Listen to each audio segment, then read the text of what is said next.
welcome to day 32 at a fly on heaven's wall 40-day prayer condition for President Trump in America.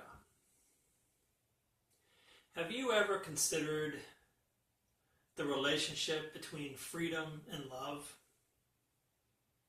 Have you thought that there's actually any kind of connection between the two?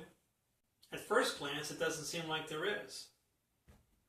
Freedom seems like a political thing, and love seems like it's a thing of the heart.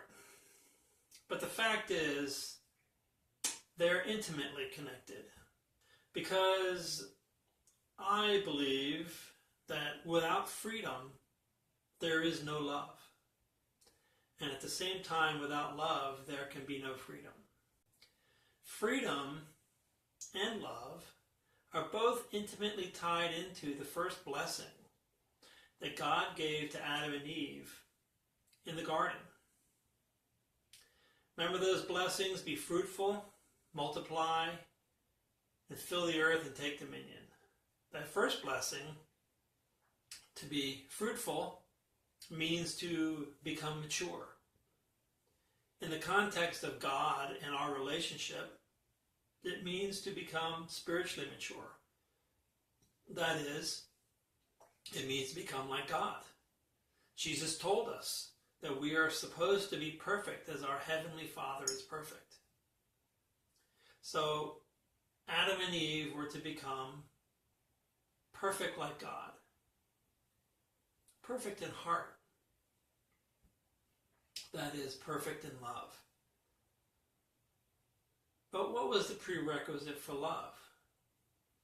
It was freedom, wasn't it? In the garden, God gave Adam and Eve perfect freedom, total freedom. He admonished them, saying, "Do not eat of the fruit of the tree of the knowledge of good and evil." But the tree was there, and it was within their reach. It wasn't walled off. There were no guards around it. They were simply admonished. They were given a principle to live by, but they had the freedom to exercise that principle. We know they used their freedom to exercise their disobedience. They used their freedom to become a corrupted people in heart. And what has been the number one problem with the human species since the fall? It has been the abject impossibility of establishing and maintaining human freedom. And as a result, human beings have never been in an environment where it was possible for them to grow through a process until their hearts became more mature and we were capable of unconditional love, the quality of love of God. So freedom is not just a watchword because we want to be able to do what we want to do. We don't want somebody else calling the shots in our life. We don't want a government holding us back. That's a very limited and shallow view of freedom. Infantile, really. Freedom is a sacred expression of God. That is why the Ten Commandments, one of the first ones is thou shalt not kill. Because when you kill, you are denying the freedom of life to another person. Freedom is the root of everything. Individual human freedom is the soil in which grows human responsibility, human accountability, and human love. One of the reasons why America is such a unique country is that it leads the world for its entire history in the charitable donation of time and money by individuals to solve society's problems. Even in this era of big government taking over everything, America still leads the world in charitable giving. That charitable giving grew out of the freedom that Americans had to look around them and see problems and exercise their heart without any interference from government or other people. In understanding our present situation, we have to realize the importance of human freedom.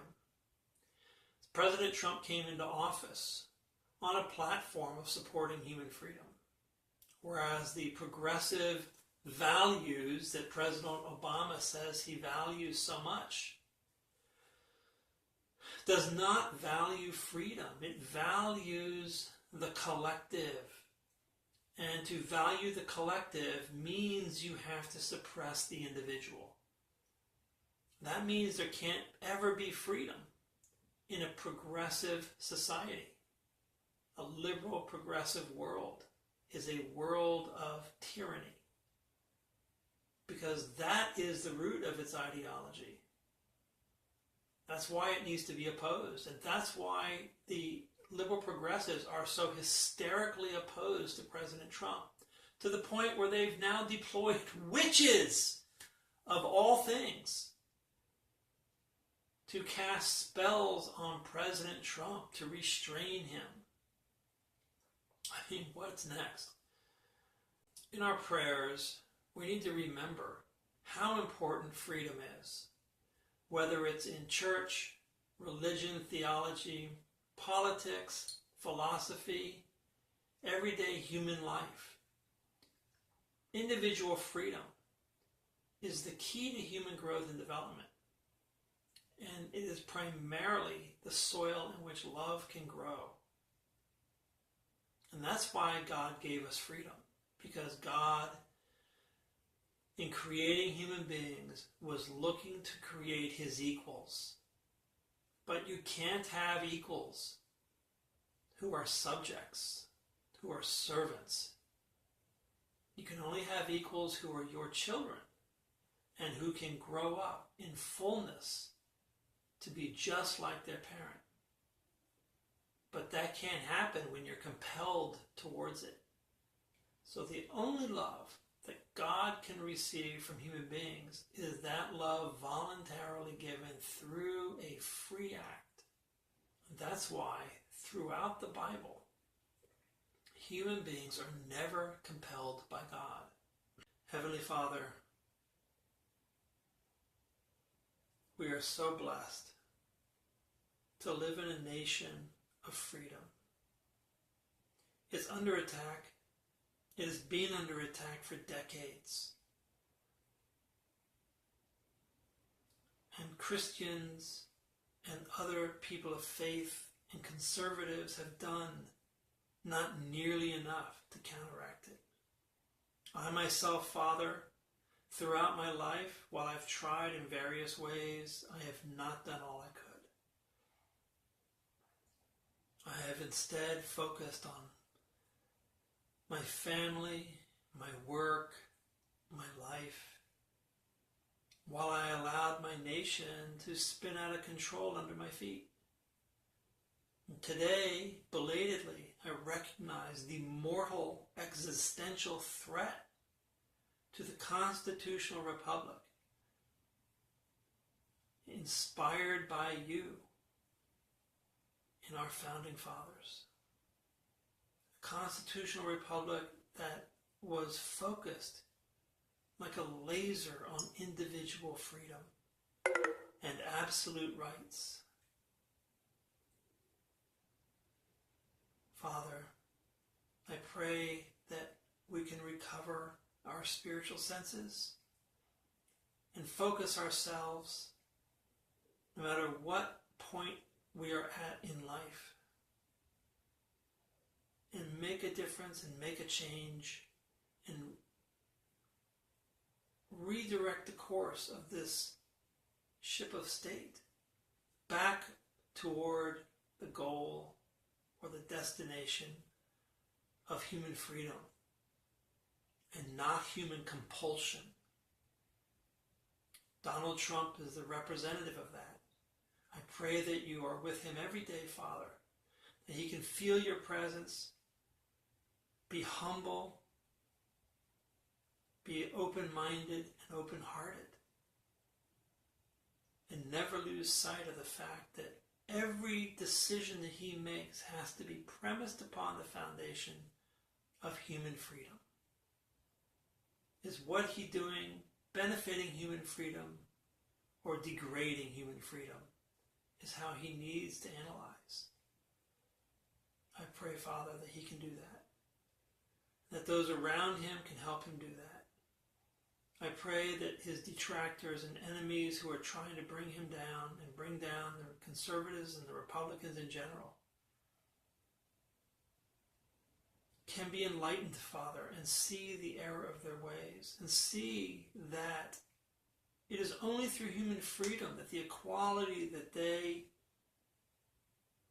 cherish can be realized. That the equality that they are pursuing through the compulsion of others will result in inequality and unfreedom. That's what we need to be spreading, Father, to bring the left and the right together.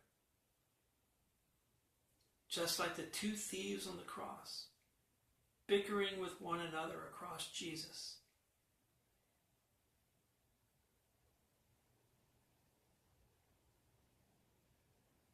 Please bless our country, Father. In this 40-day period, I really pray that we can set a foundation that can support President Trump and the Republican effort to redefine the party, reestablish it in the minds of Americans as the party of freedom, the party of equality, the party of inclusion, and break through the propaganda that has been blasted against Republicans for 150 years. In true love, amen. Thank you very much for joining me once again here on day 32. Please subscribe to my channel and like the videos. There will be many more videos coming in the future after this 40-day condition is over. They'll be hopefully a little more professionally produced and a little less boring than just me sitting here talking to you. And especially it's important to share these videos as widely as you can. Put them on your Facebook pages, send them out in emails to your friends and neighbors and family. Just get it out there. You never know how someone might get connected to God and connected to true ideals and principles of freedom through this series. Thank you, and God bless, and see you next time.